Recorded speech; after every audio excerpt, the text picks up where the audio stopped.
Bonjour à tous, vous êtes de retour sur la chaîne Basket Session Rivers pour un nouveau CQFR. On avait 4 matchs au programme la nuit dernière et quelques matchs plutôt intéressants. On va parler évidemment du choc entre OKC et Denver, mais on va aussi parler des débuts de Victor Wembanyama. La saison 2, l'an 2 de Wembanyama a commencé par une défaite, Théo. Défaite de San Antonio contre Dallas, 120-109, avec une très belle performance de Klay Thompson du côté des Mavericks, 22 points, 7 rebonds. Et Victor Wembanyama, je vais donner les stats avant de te donner la parole. Du coup, 17 points, 9 rebonds. Alors, ça peut sembler pas trop mal dit comme ça, mais en réalité, il y a quand même 5 sur 18 au tir, 4 ballons perdus. Il y a même des moments où il semblait presque un petit peu hors de forme ou pas tout à fait dans le rythme. Ouais, début compliqué pour Victor Wembanyama. Ouais, d'autant qu'une partie des points, c'était quand même une fois que le match était déjà un petit peu plié, ou du moins que Dallas avait vraiment creusé l'écart. C'est intéressant que tu parles de rythme, parce que moi, c'est vraiment le premier truc peut-être qui m'a sauté aux yeux en ce qui concerne Victor. C'est que j'ai trouvé que ses opportunités de scorer étaient justement rarement en rythme. En fait, il partait arrêté, il y a eu beaucoup de tirs à 3 points. Bon, c'est le premier match, il n'y a pas mort d'homme, d'autant que c'était face à une très belle équipe de Dallas. On va pouvoir y revenir. Donc c'est vrai que c'est un petit peu décevant du côté, je pense, niveau individuel, du côté comment dire, de Victor. Faut dire aussi que Greg Popovich n'a pas poussé, hein. Il restait au moins 6 minutes dans le quatrième quart-temps. Il avait sorti tout le monde. Il avait laissé les remplaçants, alors que le match était pas forcément totalement hors d'atteinte, mais il n'y a pas eu la volonté d'essayer vraiment d'aller le chercher. Il y avait l'absence de Devin Vassell quand même, on peut dire, du côté des Spurs, voilà, qui était blessé, donc qui n'a pas joué. Je ne sais pas ce que tu as pensé, toi, justement, de la performance de Victor. Un petit peu déçu, je ne vais pas te mentir. Après, voilà, il y a des circonstances atténuantes. Il a très peu joué en pré-saison. Il a dû beaucoup se reposer, notamment parce qu'il y a eu les Jeux Olympiques qui se sont terminés tard. Donc là, Victor Wembanyama lui-même ne se considère pas totalement en forme. Il estime qu'il lui faudra un match ou deux. Comme tu as dit, bah voilà, Popovic, il n'a pas poussé 28 minutes pour Victor, mais ouais, bref, c'est de la déception dans le sens où, tu sais, tu as envie que c'est le début de la saison, tu veux qu'il y ait un message envoyé direct qui donne le ton de sa saison. En réalité, il y a de fortes chances qu'il monte un peu plus en puissance. Il y a déjà eu un alley-oop avec Chris Paul, c'était les débuts de Chris Paul d'ailleurs avec les Spurs. Il a fini avec 3 points, 7 rebonds et 8 passes. Euh, bon, Victor, ouais, après, c'est vrai que je te le disais en off juste avant, juste avant qu'on commence, les tirs à 3 points, il y a des moments, je fais une petite overdose. Je crois qu'on avait parlé des Français dans notre podcast. J'avais dit ce que j'attends de Victor pour cette saison. Ce que je veux voir, c'est notamment comment il commence déjà à gommer certaines petites choses, tu vois. Bien sûr qu'il y aura encore des erreurs. C'est que sa deuxième saison NBA. Il y en aura encore pendant quelques années des erreurs, tu vois. C'est logique. Mais je tends à espérer, notamment avec sa vitesse de progression, que sa sélection de tirs que je peux trouver douteuse par moment, et c'est pas seulement pour les 3 points, sa sélection de tir qui est une petite évolution. C'est vrai que là, bah voilà, il fait 1 sur 8 à 3 points. Il y a une volonté des fois d'être un peu trop large. Ça veut pas dire que moi, je veux absolument l'enfermer à l'intérieur. Je rentre pas non plus dans ce cliché. Mais ouais, je pense que le terme hors rythme, c'est ce qui colle le mieux. L'impression que tu n'es pas tout à fait dans le flow du match. Et ça, justement, bah, c'est comme ça aussi que tu deviens pour contrôler le match, il faut que tu imposes ton rythme, ton flow, et ça, c'était pas le cas sur ce match-là, j'ai l'impression. Ouais, ce qui était intéressant aussi du côté des Spurs, c'était effectivement de voir que les rotations, moi j'avais un petit peu l'œil là-dessus. Greg Popovich a vraiment essayé de caler les rotations. Enfin, en gros, Chris Paul et Wembanyama jouent ensemble, quoi. Et même ils Mm. sortent. Du coup, j'étais un petit peu étonné parce que tu vois, ils sortent. Enfin, Wembanyama sort assez tôt. Il sort au bout de 5 minutes à peu près du premier carton, parce que Chris Paul sort aussi. Puis après, il revient sur la fin de premier carton. Il re-rentre au début du deuxième carton et pareil, il ressort à peu près au bout de 5 minutes du deuxième carton pour finir ensuite avant la mi-temps. Ces choses-là, c'était plutôt intéressant. Tu vois qu'il y a la volonté, bah, de créer des habitudes de jeu vraiment entre eux, tout simplement. Il y avait quand même, tu vois, dans l'animation du jeu, j'ai quand même trouvé que c'était vraiment intéressant, San Antonio. Il y a une belle circulation de balles, des joueurs qui ont pris de l'importance. Je trouve Champagny a été très bon. J'ai trouvé aussi que vraiment l'abattage comment dire, de Jérémy Sohan, que j'adore, c'est vraiment un très bon joueur. Et j'ai trouvé que, tu vois, dans le playmaking, je pense vraiment que l'expérience de l'an dernier où il a joué meneur lui a vraiment servi, parce qu'en fait, dans la vitesse de lecture, pour ressortir les ballons, j'ai trouvé qu'il avait passé un cap dans ce cadre-là. Donc voilà, il y a vraiment des choses intéressantes du côté de San Antonio. Voilà, premier match, défaite, mais je pense qu'il y a de bonnes choses pour la saison. On peut parler un peu des Mavs et de Klay Ouais, Thompson. Klay Thompson qui a bien commencé. C'était un peu le seul à surnager en première mi-temps. C'est le seul qui avait de l'adresse extérieure. Et c'est ce qui a permis à Dallas d'être au contact, parce qu'il y avait quand même 2 points d'avance pour les Spurs à la mi-temps, avec un Klay qui a fini donc à 22 points, 7 sur 13 au tir, 6 sur 10 à 3 points, mais aussi 7 rebonds et 3 interceptions. Euh, et pour le coup, c'était intéressant de voir son impact défensif. ouais. Parce qu'il y a eu, dans le troisième quart-temps, il y a eu un moment où les Mavericks enchaînent quelques stops. Et c'est comme ça qu'ils ont creusé l'écart, notamment avec le panier dans le corner. Je vous invite à le regarder. Le panier en corner de PJ Washington avec une passe aveugle de Luka Doncic. Je crois que c'est le moment où Dallas prend 14 points d'écart et derrière, ils sont plus rejoints. Mais avec Clay, bonne première. On se doutait qu'il aurait des espaces et que ça serait intéressant de jouer pour lui à côté de Clay Thompson, de Luka Doncic et Kyrie Irving. Bah là, sur ce premier match officiel, on a tout de suite eu un élément de réponse, quoi. Ben, je suis totalement d'accord. Et en fait, finalement, tu vois, son adresse, alors il a battu un record qui est anecdotique, hein, mais c'est jamais un joueur de Dallas pour son premier match sous le maillot de Dallas n'avait mis autant de tirs à 3 points. Mais moi, vraiment, ce qui m'a sauté aux yeux, c'est effectivement son niveau défensif. Et je l'ai trouvé vraiment tout de suite dedans, agressif. Il y a les interceptions.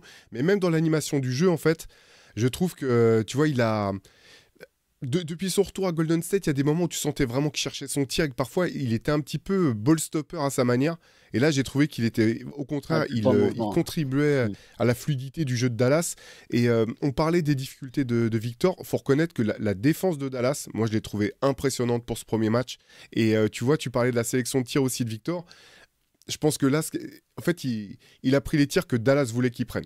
Vraiment, et tu voyais, il y avait l'effort conscient de le laisser prendre. Bah, les tirs à 3 points, après, s'il avait commencé à en mettre 3, peut-être ils seraient adaptés, tu vois, mais il y avait la volonté de dire, bon, bah vas-y, joue en périphérie, prends tes tirs de loin. Tant qu'il était sur des moves un petit peu postés, mais pas au bord de la raquette, tu vois, un peu loin. Il faisait pas prise à deux en mode, bah vas-y, bah prends un fadeaway par-dessus notre défenseur. De toute façon, t'es plus grand, donc on va pas pouvoir mettre un autre mec de ta taille. Prends-les. Par contre, dès qu'il était en attaque de cercle, j'ai trouvé que c'était un petit peu. Il faudrait que je revoie d'autres matchs, tu vois, pour voir si c'est vraiment un choix conscient et systématique de Dallas. Mais il faisait un petit peu comme les équipes ont essayé de faire avec Yanis, là, en formant un mur. Ouais, un Ils mur, envoyaient ouais. deux, trois joueurs. Alors, pas forcément, ils ne montent pas la balle avec la même puissance que Yanis. Yanis, c'était surtout sur les montées de balle, le jeu de relance. Mais là, sur demi-terrain, ils essayaient de former un mur pour le forcer à, à faire la passe difficile ou à devoir que ça soit trop compliqué pour lui de terminer. Et c'est vraiment intéressant parce que c'est normal. L'an dernier, il y avait l'effet de surprise pour Wembanyama. Là, tu vois que maintenant, il est scouté. Et j'ai trouvé, encore une fois, pour revenir sur Dallas, que défensivement, au rebond, cette équipe, elle a repris pile là où elle s'était arrêtée l'an dernier. Et elle va être vraiment, vraiment très forte parce qu'en fait, je trouve que Jason Kidd a énormément d'options à disposition, défensivement, offensivement. Il y a plein de joueurs qui peuvent faire fort. Et tu parlais du manque d'adresse. Tu vois, j'ai Kyrie, Luka, ils ratent des paniers au cercle. Tu sais qu'ils vont mettre dans la saison. Là, je pense que c'est même pas du tout Tu vois, c'est même pas du tout un match référence Ouais, pour eux en termes d'attaque, quoi. c'est clair, c'est une mise en bouche, hein. Mm. Donc Luka, il fait 28-18, mais à 9 sur 25 et 4 sur 11 à 3 points. Kyrie, 15 points. Il y a 15 points, 11 rebonds, 6 passes de Derek Lively. Et c'est clair, je pense que c'est que la mise en bouche pour les Mavericks, ce match-là. De toute façon, on en a parlé à plusieurs reprises. Il y a une équipe qui peut vraiment se développer en quelque chose de très intéressant et certainement un candidat au titre. Ouais, ouais, bah on va pouvoir on en parler après, mais je pense que pour moi, c'est parmi mes deux vraiment favoris pour sortir de l'Ouest, clairement. Et l'autre, j'imagine que c'est OKC. Justement, si on reste sur les candidats au titre, il Ouais. y avait un choc entre le Thunder et les Nuggets. Deux candidats au titre, deux favoris à l'Ouest. Et une victoire assez retentissante du Thunder, 102-87. Une prestation défensive assez impressionnante d'OKC.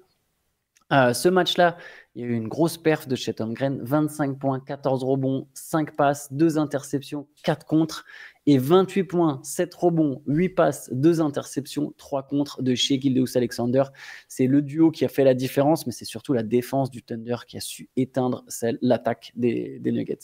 Ouais, notamment dans le troisième quart-temps. C'est là vraiment que qu'OKC fait la différence en serrant la vis. Bah ouais, voilà, pour moi, OKC, Dallas, c'est vraiment les deux favoris pour sortir de l'Ouest cette saison. Le premier match le confirme. Là, ce qui est impressionnant, en fait, OKC, c'est que tu vois en fait, leur qualité athlétique et leur taille est un tel atout, en fait, parce que de 1 à limite de 1 à quoi, 9, 10, même plus, limite jusqu'à 11, en fait, t'as des mecs qui sont athlétiques, qui sortent du banc, qui défendent fort. Et ce qui est impressionnant dans la performance de Chet Holmgren, et c'est ce que j'adore, en fait, avec lui, c'est que t'as pas besoin de mettre en place des systèmes pour lui, en fait. Il prend ce qu'il y a à prendre, sans même que le jeu soit un moment focalisé sur lui en attaque.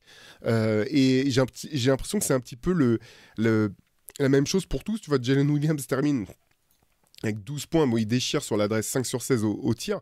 Mais pareil, tu vois, tout est fluide, tout est dans la continuité, tout est simple. Et ouais, voilà, l'aspect défensif, ça on le savait déjà pour OKC, mais la combinaison de qualité athlétique, de taille et de fluidité dans le jeu fait que ça va être une équipe qui va être cauchemardesque à jouer. Ouais, c'est clair, c'était déjà de toute façon l'un de leurs atouts l'an dernier. Là, on a un Shai Gilgeous-Alexander qui a un an de plus, Chet Holmgren qui a un an de plus, Jalen Williams qui a un an de plus.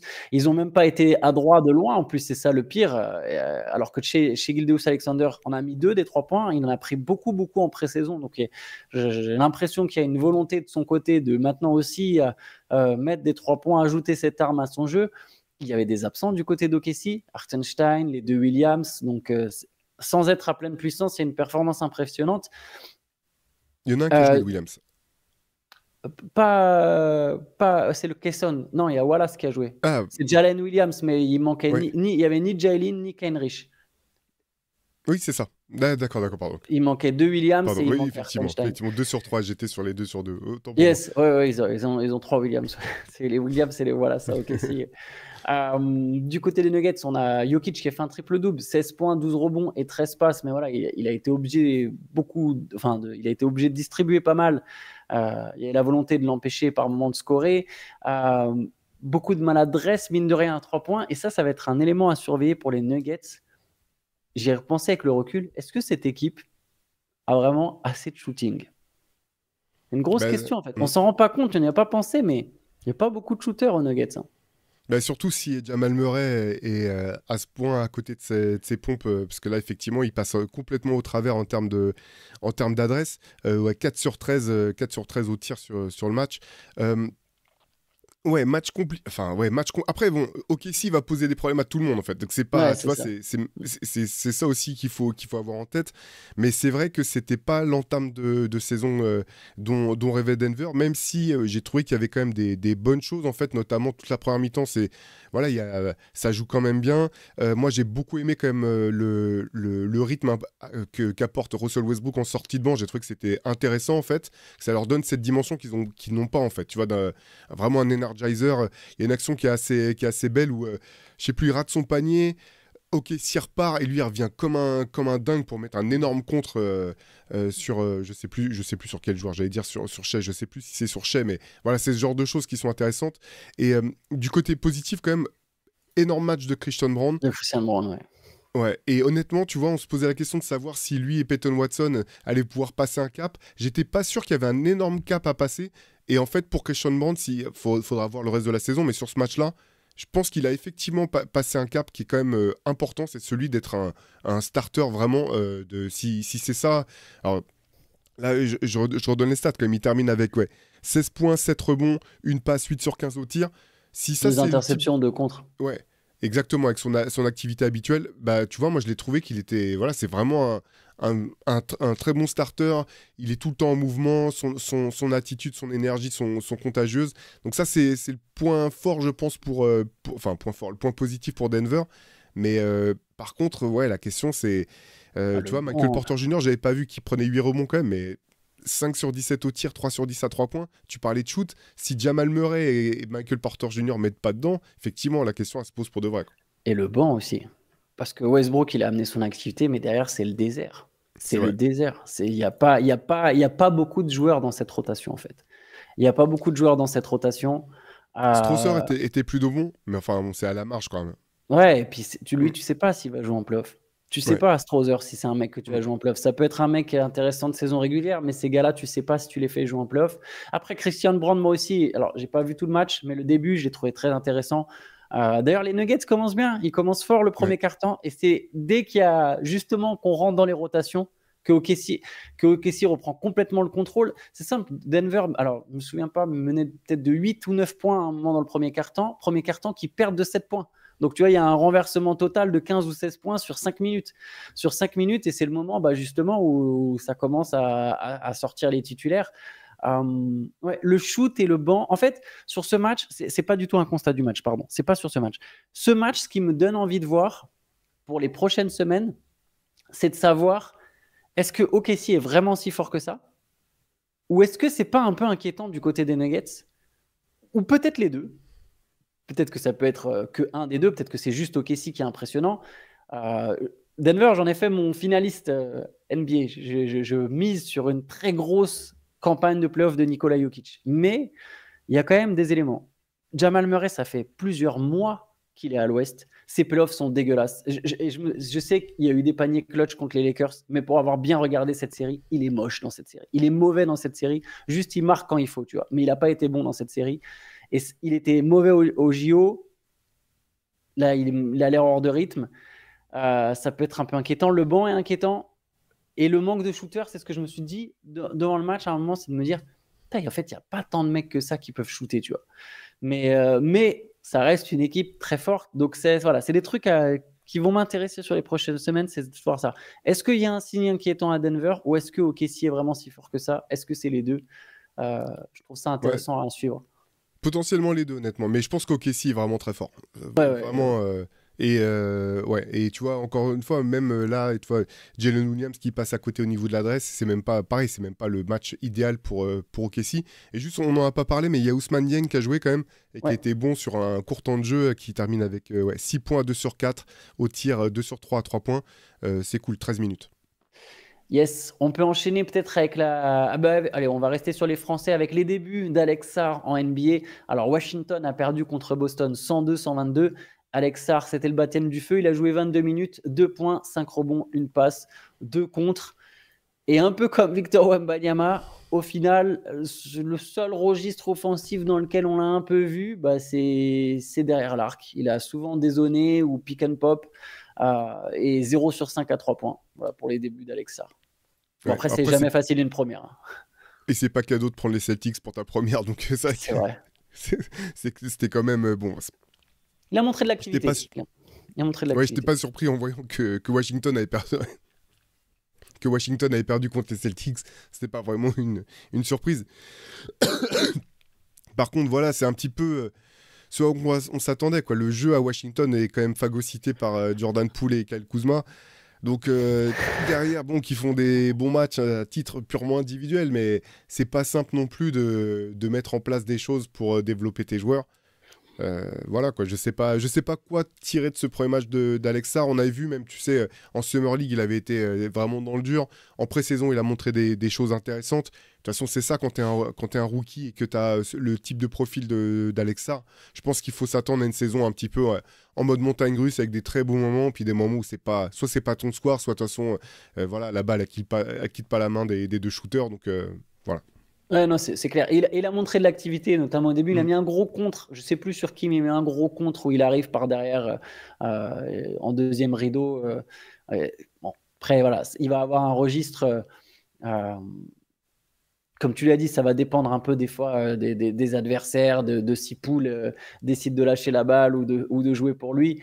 D'ailleurs, Bilal Koulibaly, l'autre français, c'est bien parce que les deux seront dans le 5 majeur, Alex Sarr et Bilal Koulibaly. Bilal Koulibaly, il a fait 8 points, 6 rebonds, 6 passes, donc intéressant en termes de passes décisives. Il met un seul panier.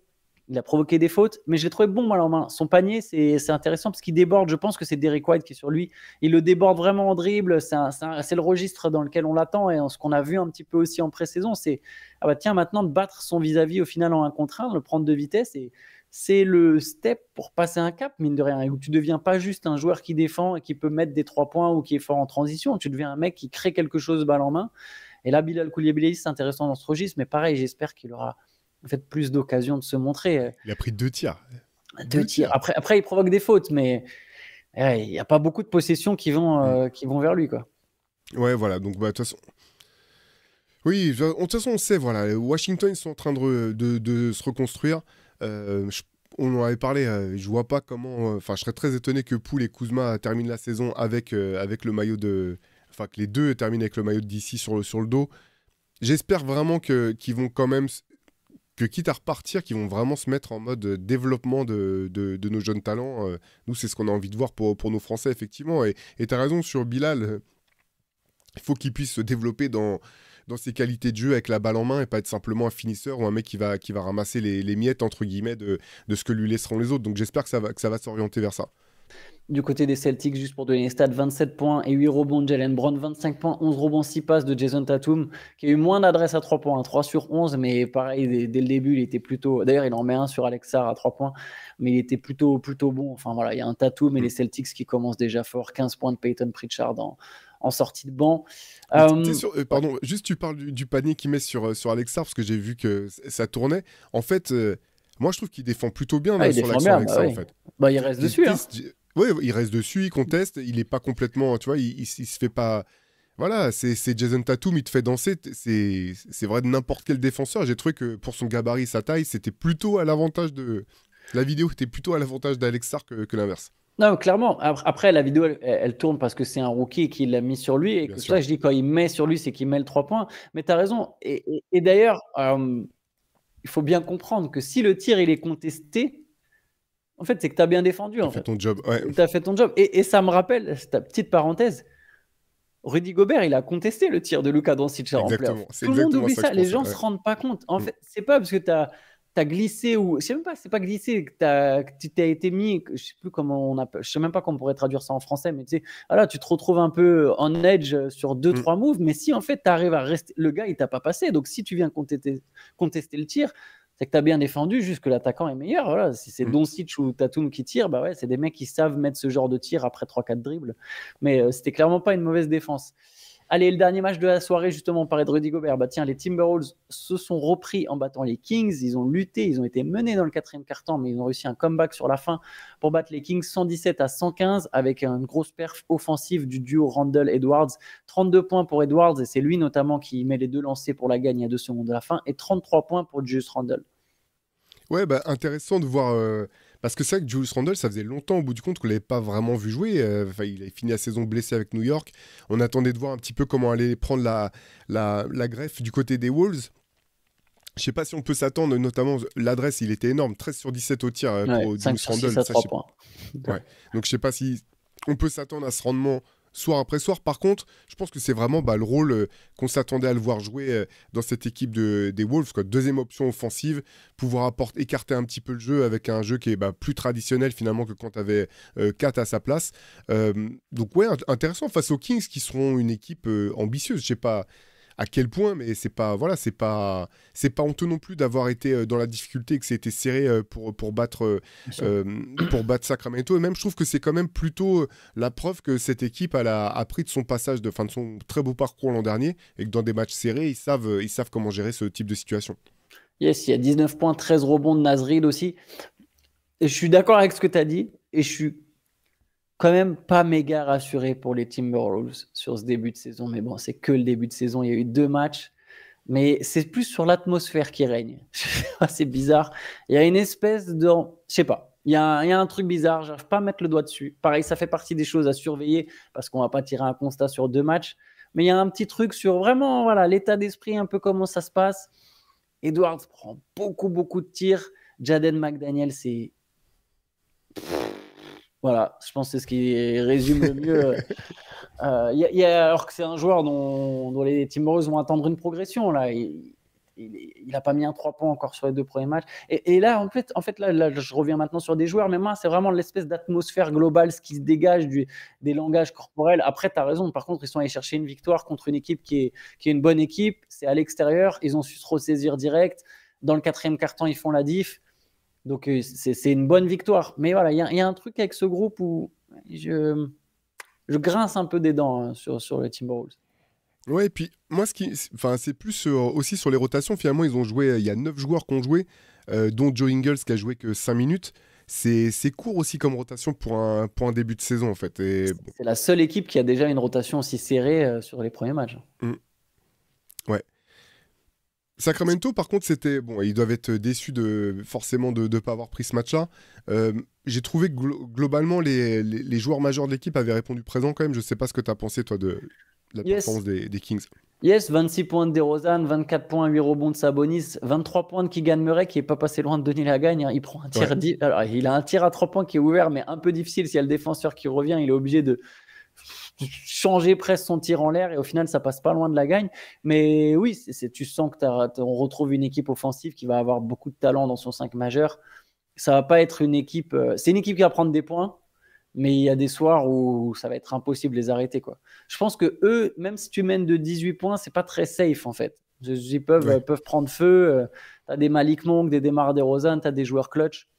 Donc bon, ça va être une équipe. De toute façon, l'Ouest, il y a tellement d'équipes solides à l'Ouest, ça va être quelque chose cette conférence cette saison. C'est clair. On peut peut-être s'arrêter là-dessus, Théo. Ouais. C'était quand même un bon débrief de 4 matchs. On se retrouvera de toute façon demain pour le CQFR du week-end où on répondra à vos questions. On sera tous les deux, puis lundi, nouveau CQFR. On pourra débriefer un peu tout ce qui s'est passé vendredi, samedi, dimanche. S'il y a des perfs marquantes, s'il y a des matchs intéressants, nous, on regardera ça évidemment ce week-end et on fera un topo lundi sur ce qu'on a retenu, sachant qu'il y aura évidemment aussi le Hoop Culture dimanche avec Pierre Armand et Théo. Absolument. Bonne journée à tous. Yes, ciao, ciao. Ciao.